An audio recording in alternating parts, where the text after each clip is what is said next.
today we have another MPTF celebrity in the house. She has plays a wonderful role in keeping our residents safe, healthy, and getting those shots, that vaccine in their arms. Welcome, Miss Vilma Dinham. How are you? Wonderful. How are you? Great. You're looking beautiful in the yellow. I love it. Well, thank you. So I wanted to ask you how you got to MPTF, but we have to rewind because we have to figure out how you got to the U.S. because you're not from here, right? No, I am not. I am of the U.S., but not from the U.S. Well, I am happy to share my journey with you all from Jamaica to the United Kingdom and finally settling in the U.S. Feels like back in World War One. It just feels like I've been here forever. But I have actually spent most of my life here in the States. So right after high school, I really wanted to join my brother, who is a pharmacist in pharmacy school. And he says, no, told my mom, I don't think so. It's not a girl thing. Too many young boys floating around. I don't want my sister to be involved. Just so happens that I had a nurse who was the chief nursing officer of the hospital from the town in which I came, and she encouraged me to go into nursing.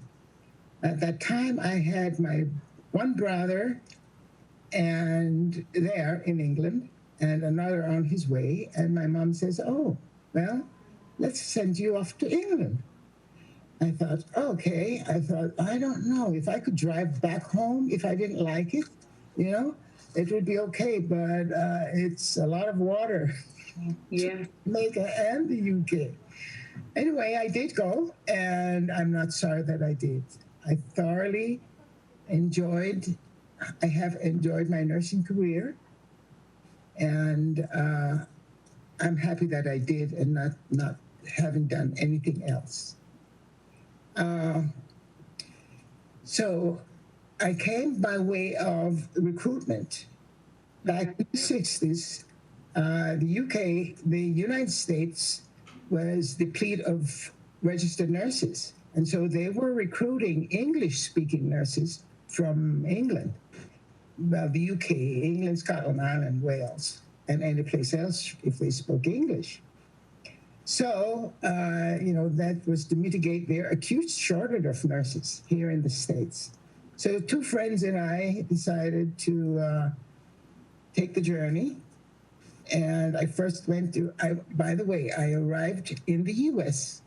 via the last steamship.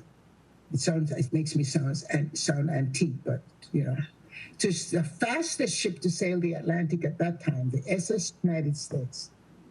And I was on the last voyage to England to New York. So I am down on someplace there in history as being one of the last passengers on that ship. So you were making Black history on your way. Yeah, for real, huh? But since then I carpooled with Paul Falcone a lot of mornings, and we were just talking about my life, his life, everybody, So he said, "So how did you get here?" I said, "Oh, I was on the last voyage of a ship from Southampton, England, to New York." He says, "Which is that?" I said, "The SS United States." He says, "Really? My son and I built that ship. I know everything about that ship." Wow. He has it at home. So I said, "Get a little black figure and stick it on top of it, and that'll be me." I love it. So I did go to Washington, D.C., the hospital, Washington Hospital Center. It's about 1,100 beds, quite a huge hospital. And I was there for 10 years. And during that time, I went from night staff nurse to day charge nurse, and then director of surgical services, and specifically open heart. and vascular. And while there, I had a great time. While there, Cedars-Sinai was recruiting nurses. Well, recruiting, they wanted a director for the open heart and peripheral vascular service. Applied, and sight unseen, they employed me and I came west. So, and that's how come I ended up from the East Coast to the West Coast. So I was there for 3 years when I was recruited by American Medical International, which is now Tenet company. And I worked at the time, the hospital was in North Hollywood, Medical Center of North Hollywood, as the director of nursing. And they had issues in one of their hospitals in El Paso, Texas. So they asked me, Vilma, we've got problems in nursing and we really would like your leadership, yada, yada, yada. I said, Texas? Oh, no. Well, why not? I said, there's no ocean close enough to where you're sending me. You know? They said, well, I tell you what, how long would you spend? You think you could clean that place up? I said, 3 months, but I said, I'll give you a year. After a year, I have to come back to Southern California. She said, why? I said, because there's ocean close by. And I'm from an island, Right. small island, but I grew up on a very large island, and there's water everywhere. And they told me, they said, well, you know, the Rio Grande runs through El Paso. I said, yeah, it only has 1 cc of water in it. You know, it's not important. It's significant. Anyway, I did come back to Southern California, to one of their hospitals as the chief nursing officer.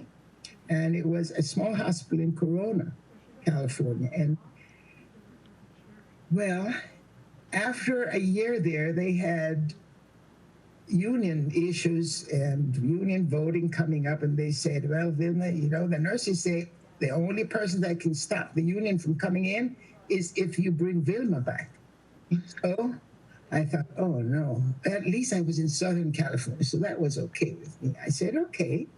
And so I did join the staff as the chief nursing officer. While I was there, AMI happened to have had hospitals in Saudi Arabia. And they said, oh, Vilma, we're building a new hospital, we'd like your input, and we would like you to go there and help the architects to design this hospital, especially the surgical and nursing part of it. I said, no, I have 2 little kids and I'm not going to get sand in their eyes over there. So I'd rather stay here. And so I did. And from there, my next stop was St. John's. How did I get to St. John's? The director of human resources had left North Hollywood and moved on to St. John's in Santa Monica. And she says, Vilma, we really need you. It's a great hospital. The sisters are fantastic to work for. I've told them all about you and they'd love to meet you. When I got there, the sister that was really the chief operating officer was at their headquarters in Leavenworth, Kansas. So I said, well, it means I'll have to drive back and forth from the valley. Then it was far from me, but not anymore, you know. So I met the CEO, the chief sister, and she said, after interviewing me, she says, well, we're not going to wait for Sister Marie. We're going to send you over to HR. She made a call and she says, sign her up now, employ her now. We want her to start ASAP. Get her physical done. She has to be a part of this team. I thought, well, I don't know how Sister, the COO, is going to take this. And she said, don't worry about it. She like you too. So happens she did. And there I was VP of nursing for surgical services and the cath lab and other areas, outpatients and so on and so forth. So I spent 4 years there, retired. I wasn't quite retired, but I had some time off and I heard about Shriners Hospital that took care of indigent kids from all over the world, actually. and it was a run by the Shriners, you know. So I said, well, I tell you what, I'm off. I'll volunteer for one day. You don't have to pay me. It's okay. Well, I went there that one day. It turned out I stayed the longest day. They used to tease me, oh, here's the nurse that stayed the longest day. I stayed 13 years with the kids. Okay, so hold on, Velma. Let me back from this right because I'm hearing some themes here. So Jamaica, Yeah. okay, to New York, No. DC. Well, yes, I landed in New York, but I actually worked in Washington, D.C. Okay, and then California to Texas for a blink in time, back to California. Yes. Yeah, you're a bit of a badass. I mean, I don't know if I can say that, but it's too late. You are just like, I'm going to do the dang thing. I'm going over here, boom, boom, boom. And what I hear you say is every time you had an opportunity, they asked you to leave, they asked you to take over. Yes, they did actually. Wait, and that's just the one part of it. There's more to come. Okay. So I volunteered for those. Well, I got volunteered for the first day, and I was there for 13 years, in charge of nursing and the outpatient services, and that's where I learned a little Spanish. Okay. Because one day on my rounds, I saw a cute little fellow, and he was sitting. This was early in the morning, and he was there early. I went by and spoke with the family. Most of them spoke Spanish, but enough English to get by. I knew no Spanish other than C. And there was this little boy in the afternoon when I made rounds. He was still sitting in the same place, and I went to the girls in the back. I said, hey, wait a minute. There's a young kid. He's about 7 years old. He's sitting in the front, and he's been there all day. What happened? Oh, they said he's got polio from his vaccine, and we are giving him a certain medication. It's called gamma globulin to strengthen his muscles. And he comes every 2 months. So I said, well, to me, he's been sitting there for 2 months. What happened? So they said, oh, no, we have to wait for anesthesia. I said, they don't give anesthesia when you're getting an IV. They said, no, but we can't get the IV in. I said, oh, my God, you've got to be serious. Why didn't you call me? I am the one sick nurse. Vilma, why didn't you call me? I hear you.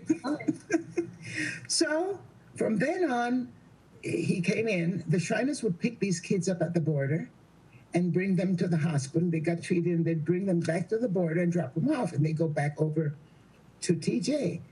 So I became close friend, very close friend with this little boy that I started all his IVs because then he could go home. He used to come early in the morning, and he had to wait until after the surgeries were all finished for the anesthesiologist to go down and start that IV. And I said, no, no, no, no, no. As soon as he gets there, his name was Andreas, call me. Well, during the course of my employment there, the little boy came every 2 months, and they would call me to start his IV. One day, his mother said to me, Vilma, Andreas says he loves you. I said, and I love him too. That he wants to learn English so he can speak to Vilma. I said, and I want to learn Spanish so I can speak to Andreas. So I did 9 weeks of Spanish, and I know enough to get by, right? So this one day while I was in school, we had an essay to write in Spanish over the weekend to present on Monday, that following Monday. I spent the whole weekend because I had to get it right. So I went in and I said to one of the nurses, Dolores, I want you to hear my essay and you tell me how it sounds, if it's okay. But of course, not being a Spanish-speaking person, and I told them, I said, be calm with me. I have to take out my English CD and put in my Spanish CD, so I will speak it very slowly. So I started reading, And she says, Vilma, what happened to you? When did you have the stroke?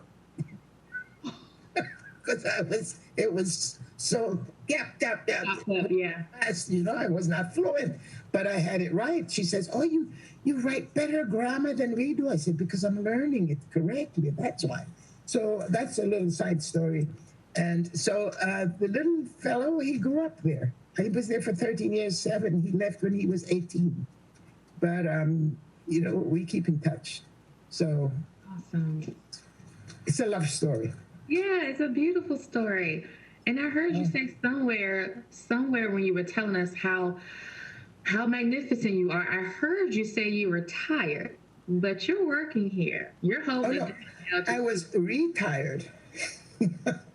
I was retired twice from motion picture. So what happened? You retired first. Yeah, I retired, and it's crazy. I was asked by someone who I worked with before, who worked at Encino Hospital, and she said, "We need your help." And I thought, "Here we go again." So I went. Call home. I just so happens that while I was at Cedars, there were a lot of medical students that came through for their rotation, and I had met one young man who went into orthopedics, and then I went to Shriners, and he was a student at UCLA, in medical school at UCLA.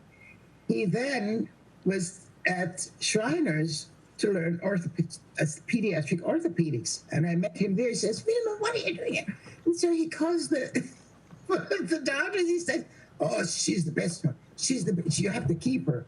They said, "Oh, that's the first day when I was volunteering." He said, No, she can't volunteer. She has to be on staff." So that's how I ended up there for 100 years. Felt like it, but I thoroughly enjoyed my 13 years. So back to Encino. So the CNO at the time said, "Oh, we've got a chief of surgery that would like to interview you." I said, "Okay." I got all dialed up and went in, and I saw the name, and I said, "That name sounds familiar." She says, "Well, he has to speak with you. He works across the hospital next door in the medical office building, and if you stay here, he'll call when he's got a chance to speak with you." I went in to see him, and he says, "Oh, what are you? Oh my God, it's you." He says, "And I'm supposed to interview you?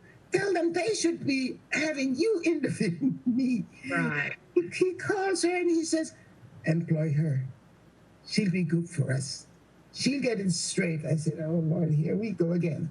So I was there for 4 years, ended up there after about a year as a chief nursing officer, and retired from there for 4 years. Well, here we go again. So I got a call one day by the then COO of Motion Picture, with whom I had worked at Encino Hospital. And he said, "What are you doing?" I said, "Oh, I'm doing nothing, and I just want to keep doing nothing." So he says, "Why don't you come down and have lunch?" Well, I went down and had lunch because I hadn't seen him in a while. And I ended up in HR. Okay. At that time, we were divesting of our acute side to UCLA. And he says, "We really need your help in surgery." And he says, "And while you're here, would you keep on the inpatient part?" Yeah, sure. Keep an eye on the inpatient part. So I had all of that.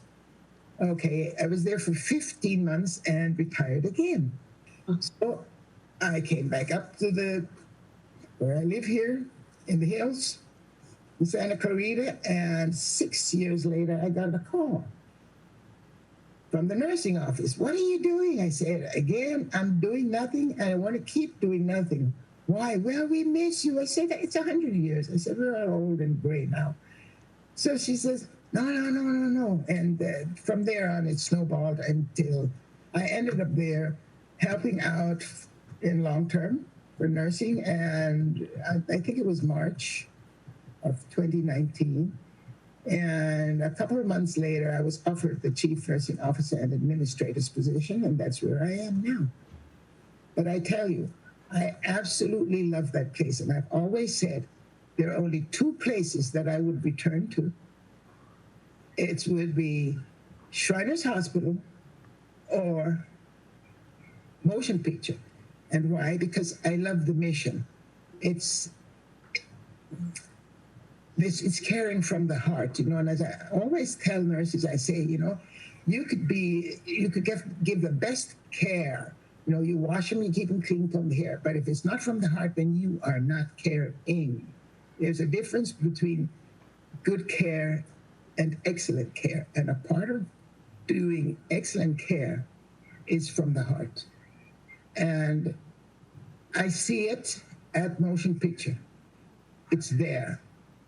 And it makes me feel absolutely, and I told Bob, and my husband knows, that I have not left there one day, regardless of what went on, that I haven't felt satisfied and come home happy. And that's the living truth from my heart. I wouldn't lie to you. So, I'm having a ball. And having Bob Beecher at the helm, it makes such a big difference. He is so caring. He is involved. He wants to know what's happening under his umbrella.